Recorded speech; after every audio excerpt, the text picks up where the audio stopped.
आज की कहानी एक ऐसे परिवार की है जो एक सुनसान रेगिस्तान में फंस जाता है, लेकिन उन्हें ये नहीं पता होता कि इस वीरान रेगिस्तान में उनके अलावा कुछ ऐसे खूंखार लोग भी रहते हैं जो उनकी सभी हरकतों पर नजर रखे हुए थे।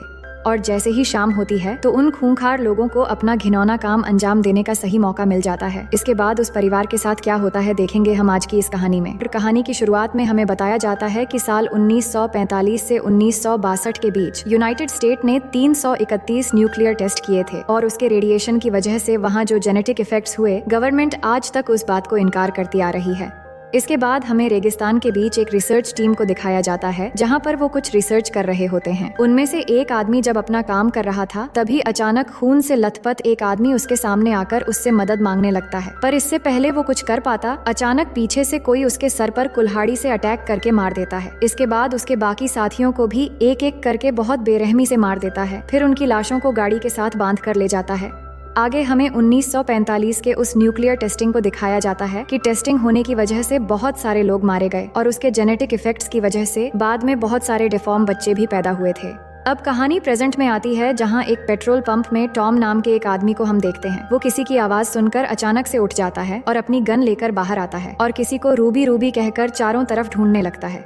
इसके बाद वो जब वापस आता है तो देखता है कि उसके रूम के दरवाजे पर किसी का बैग पड़ा था, जिसे देखकर वो चिल्ला चिल्ला कर कहने लगता है, मैंने कहा ना सब कुछ खत्म हो गया है, अब मैं कोई मदद नहीं कर सकता। ये कहकर वो अंदर चला जाता है, मगर थोड़ी देर बाद उस बैग को अंदर ले जाता है। तभी हम देखते हैं कोई उसको छुप कर देख रहा था। फिर अंदर जाकर टॉम जब उस बैग को चेक करता है तो उसमें से किसी का कैमरा और कुछ एक्सपेंसिव चीजें निकलती है और एक डिब्बे में किसी का कटा हुआ कान भी था।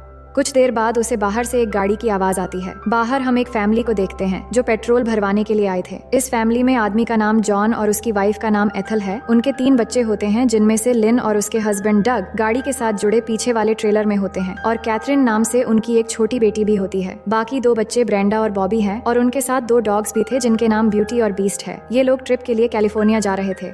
अब गाड़ी में पेट्रोल भरवा ही रहे थे कि तभी उनका एक डॉग गाड़ी से निकलकर उस आदमी के रूम में चला जाता है। लिन जब उसे लेने के लिए अंदर जाती है तो डॉग वहाँ खिड़की से बाहर देखकर भौंक रहा था। लिन को यहाँ वहीं बैग भी दिखता है, मगर वो उसे इग्नोर कर देती है और डॉग को लेकर वहाँ से निकल आती है।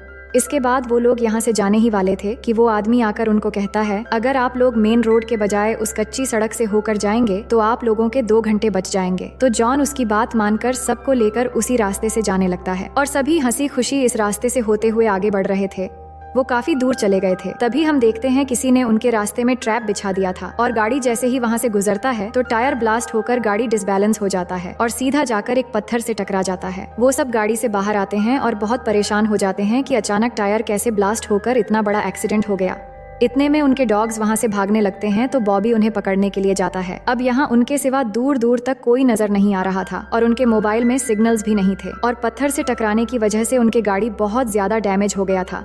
इसलिए जॉन डिसाइड करता है कि वो और डग पैदल चलकर मदद लेने के लिए जाएंगे। जॉन वापस उसी पेट्रोल पंप पर जाएगा और डग दूसरी तरफ जाएगा ताकि मोबाइल नेटवर्क मिलने पर किसी से हेल्प मांग सके। वही बॉबी जब डॉग्स को लेके वापस आ रहा था तभी हम देखते हैं कोई छुपकर उसका पीछा कर रहा था। इसके बाद जॉन अपने साथ एक गन रख लेता है और वो डग को भी एक गन देना चाहता था, पर वो मना कर देता है और वो गन बॉबी को रखने के लिए कह देता है। इसके बाद सब लोग मिलकर प्रेयर करने लगते हैं। फिर जॉन और डग अलग अलग रास्ते पर चल पड़ते हैं। तभी हम देखते हैं कोई पहाड़ के ऊपर से बिनोक्यूलर से उन्हें देख रहा था। अब इनके जाने के बाद ब्रेंडा जब ट्रेलर में जाती है तो उसका दरवाजा खुलते ही उनकी एक डॉग वहाँ से भाग जाता है। बॉबी फिर से पकड़ने के लिए उसके पीछे भागता है तो ब्रेंडा भी बॉबी के पीछे जाती है। फिर आगे देखते हैं कि बॉबी डॉग को ढूंढते हुए काफी दूर आ जाता है, पर यहाँ कोई लगातार उसका पीछा कर रहा था। थोड़ी दूर आगे जाने पर बॉबी को एक जगह पे खून नजर आता है तो आगे जाके देखता है तो उनका डॉग ब्यूटी मरा पड़ा था, जिसको किसी ने बहुत बुरी तरह मार डाला था। ये देखकर बॉबी बहुत ज्यादा डर जाता है और वहाँ से भागने लगता है। भागते हुए वो अचानक फिसलकर पहाड़ी से नीचे गिर के बेहोश हो जाता है। तभी एक डिफॉर्म लड़की उसके पास आके बैठ जाती है और ये वही लड़की रूबी थी जिसे टॉम ढूंढ रहा था। वो बाकी म्यूटेंट की तरह बिल्कुल नहीं थी, बल्कि वो बॉबी को दूसरे खूंखार म्यूटेंट से बचाना चाहती थी, जिनमें से एक ऊपर बैठे डॉग का मीट खा रहा था और इसी ने ही डॉग को मारा था। वही डग चलते चलते बहुत दूर आ चुका था, जहाँ बहुत ही ज्यादा बड़े बड़े गड्ढे होते हैं। वहाँ उसे दूर से कुछ नजर आते हैं तो पास जाकर देखता है कि यहाँ तो बहुत सारी गाड़ी बंद पड़ी हुई हैं। वो गाड़ियों को चेक करता है पर एक भी गाड़ी चलने लायक नहीं था।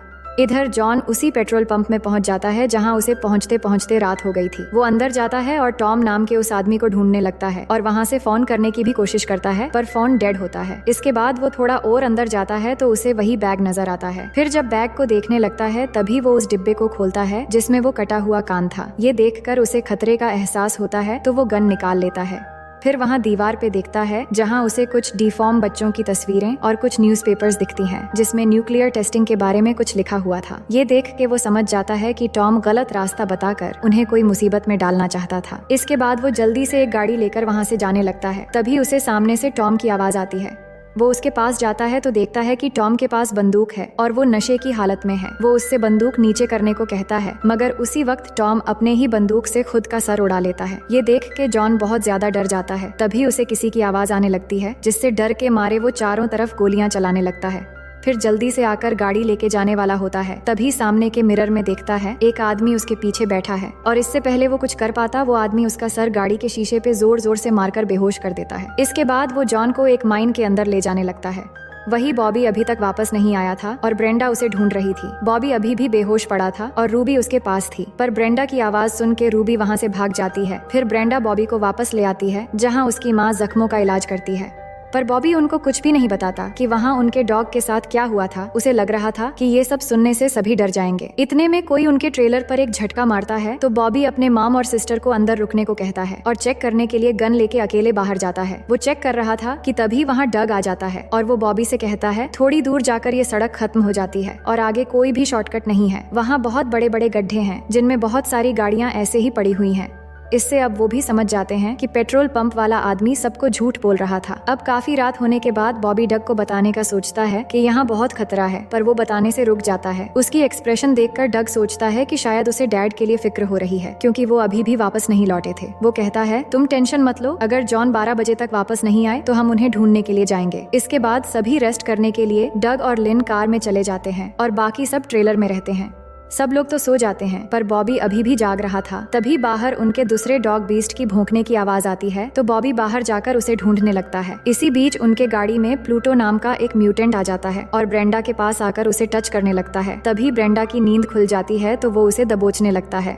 उधर बॉबी को भी झाड़ियों में कुछ नजर आता है जिससे वो डर के मारे फौरन जाकर डग और लिन को जगाता है और उन्हें सब कुछ बता देता है कि यहाँ पर हम अकेले नहीं हैं। डग कहता है चिंता मत करो, सब कुछ ठीक हो जाएगा और अभी हम जॉन को ढूंढने के लिए निकलेंगे। इतने में उन्हें किसी की चीख सुनाई देती है और तभी उनसे कुछ दूर एक पेड़ पर आग लग जाती है। दरअसल म्यूटेंट ने जॉन को पेड़ से बांधकर आग लगा दिया था। ये देखकर सभी जॉन को बचाने के लिए भागते हुए जाते हैं। उनके जाते ही लिजार्ड नाम का और एक म्यूटेंट गाड़ी में आ जाता है और उसके हाथ में जॉन का गन भी था। वो अंदर आकर फ्रिज से खाना निकाल के खाने लगता है। तभी वो देखता है कि प्लूटो ब्रेंडा के साथ लगा हुआ है तो वो उसे मार के वहाँ से भगा देता है और वो ब्रेंडा के साथ रेप करने लगता है जिससे ब्रेंडा चिल्लाने लगती है। वही जॉन उनकी आंखों के सामने जल रहा होता है और वो आग बुझाने की कोशिश कर रहे होते हैं, पर उससे पहले जॉन मर जाता है। तभी वहाँ से लिन ब्रेंडा की चीखने की आवाज सुनकर ट्रेलर में आती है और देखती है लिजार्ड उसकी बच्ची को पकड़ा हुआ है। ये देखकर वो लिजार्ड पर हमला करती है, पर लिजार्ड उसको पकड़ लेता है और बच्ची के ऊपर गन पॉइंट करके उसके साथ बदतमीजी करने की कोशिश करता है। इसी बीच वहाँ उनकी मॉम आ जाती है और पीछे से लिजर्ड पर हमला करने की कोशिश करती है, पर लिजर्ड उसे गन से शूट कर देता है। फायरिंग की आवाज सुन के डग और बॉबी गाड़ी की तरफ भागते हैं। इसी बीच लिजर्ड ब्रेंडा को भी मारने वाला होता है। तभी लिन एक स्क्रू ड्राइवर से उसके पैर में वार कर देती है जिससे लिजर्ड ब्रेंडा को छोड़कर लिन को शूट करके मार देता है। इसके बाद वो दोनों ब्रेंडा और बच्ची को अपने साथ ले जा रहे होते हैं, पर यहाँ डग और बॉबी आ रहे थे, इसलिए वो ब्रेंडा को छोड़ के बच्ची को लेकर वहाँ से भागने लगते हैं। बॉबी उन पर गोलियां चलाने लगता है लेकिन वो काफी दूर भाग चुके होते हैं।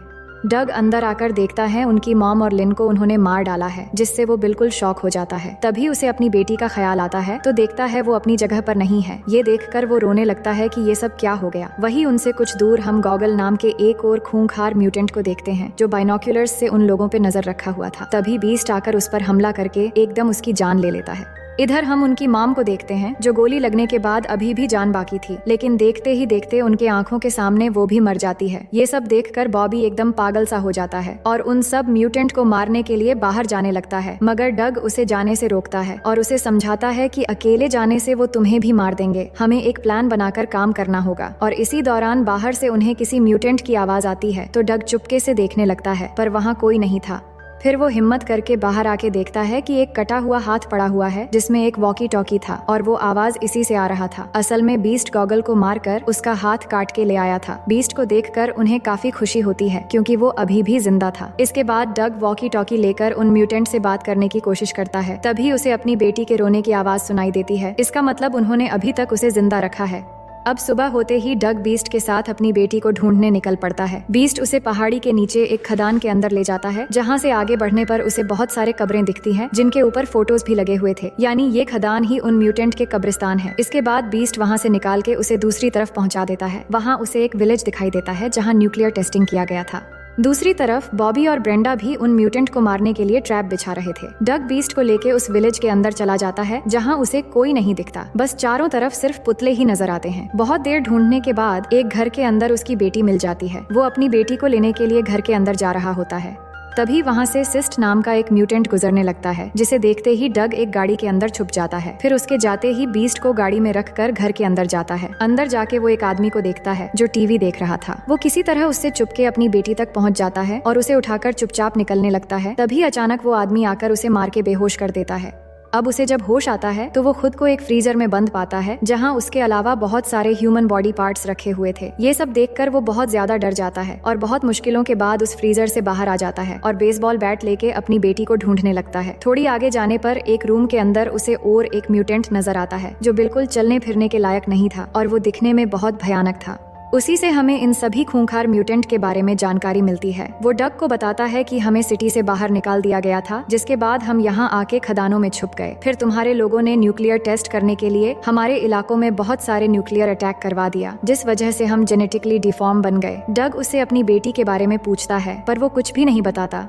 तभी वहाँ पे और एक म्यूटेंट आके हमला कर देता है और डग को बहुत बुरी तरह मारने लगता है और एक कुल्हाड़ी से उसकी 2 उंगलियां काट देता है। फिर उसे जान से मारने वाला होता है, पर इसी बीच मौका पाते ही वो एक स्क्रू ड्राइवर से हमला कर देता है और फिर उसी की कुल्हाड़ी से उसका काम खत्म कर देता है। ये सब आवाज सुन के सिस्ट भी वहाँ आने लगता है तो डग उसे आता हुआ देखकर कुल्हाड़ी लेकर गाड़ी के पीछे छुप जाता है और जैसे ही वो नजदीक आता है वो कुल्हाड़ी से उस पर अटैक कर देता है और उसे भी मार देता है। ये सब बिग ब्रेन देखकर लिजर्ड को ऑर्डर देता है कि उस बच्ची को मार दो। उसी दौरान बीस्ट वहां आ जाता है और बिग ब्रेन को मार देता है। अब डग अपनी बेटी कैथरीन को ढूंढने के लिए हर घर की तलाशी लेने लगता है। वही जब लिजर्ड बच्ची को मारने के लिए आता है तो देखता है कि यहाँ तो एक पिग का बच्चा है। दरअसल कैथरीन को रूबी वहाँ से लेकर भाग गई थी। दूसरी तरफ बॉबी और ब्रेंडा को देखते हैं जिनकी मॉम की लाश गाड़ी से गायब थी। तो बॉबी अपनी मॉम की लाश ढूंढते हुए एक जगह जाने के बाद देखता है कि एक म्यूटेंट उसकी मॉम की लाश खा रहा है। ये देखकर बॉबी बहुत ज्यादा डर जाता है। तभी वो म्यूटेंट भी उसको देख लेता है और उसे मारने के लिए पीछे आने लगता है, पर बॉबी जल्दी से भागते हुए ट्रेलर के अंदर आ जाता है। इसी बीच ब्रेंडा ट्रेलर के अंदर गैस के पाइप खोल देती है और बॉबी दरवाजे के नीचे जल्दी से कुछ माचिस की तीली लगा देता है। फिर वो दोनों चुपके से ट्रेलर के पीछे से बाहर निकल जाते हैं। इसके बाद जैसे ही वो म्यूटेंट ट्रेलर का दरवाजा खोलता है वहाँ एक बहुत बड़ा ब्लास्ट होता है और वो म्यूटेंट भी जल के मर जाता है। वही रूबी कैथरीन को लेके अभी तक भाग रही थी। इतने में डग एक बंदूक लेकर उसके बिल्कुल सामने पहुंच जाता है। अब क्योंकि रूबी उन म्यूटेंट की तरह नहीं थी इसलिए वो कैथरीन को उसे देना चाहती थी। तभी लिजर्ड वहां पे आकर डग पे हमला कर देता है और उसे बहुत बेरहमी से मारने लगता है, पर डग भी उसके साथ मुकाबला करता है और आखिरकार उसे शूट करके मार देता है। अब रूबी डग को उसकी बेटी वापस लौटा देती है, जिसे पाकर डग बहुत खुश हो जाता है। लेकिन लिजार्ड अभी भी जिंदा था। वो उठ जाता है और बंदूक लेकर डग को मारने वाला होता है, मगर रूबी ये देख लेती है और उसे अपने साथ लेके पहाड़ से नीचे गिर जाती है, जिससे लिजार्ड के साथ साथ वो भी मारी जाती है। इसके बाद डग जख्मी हालत में किसी तरह अपनी बेटी और बीस्ट को लेकर बॉबी और ब्रेंडा के पास पहुंचता है, जिसे देखकर वो दोनों उसके पास भागते हुए आते हैं और अब उनकी पूरी फैमिली में सिर्फ 4 ही जिंदा बचे थे। सब मिलकर बहुत खुश हो जाते हैं। लेकिन तभी हम देखते हैं कोई पहाड़ के ऊपर से उन्हें बिनोक्यूलर से देख रहा था, जिसका मतलब वो म्यूटेंट अभी भी जिंदा है। और इसी के साथ इस कहानी का पहला पार्ट यहीं पर खत्म हो जाता है। तो दोस्तों, ये इस कहानी का पहला पार्ट था। अगर आपको दूसरा पार्ट भी चाहिए तो बस एक प्यारा सा कमेंट जरूर कर देना। मैं उम्मीद करती हूँ कि ये कहानी आपको बेहद पसंद आएगी।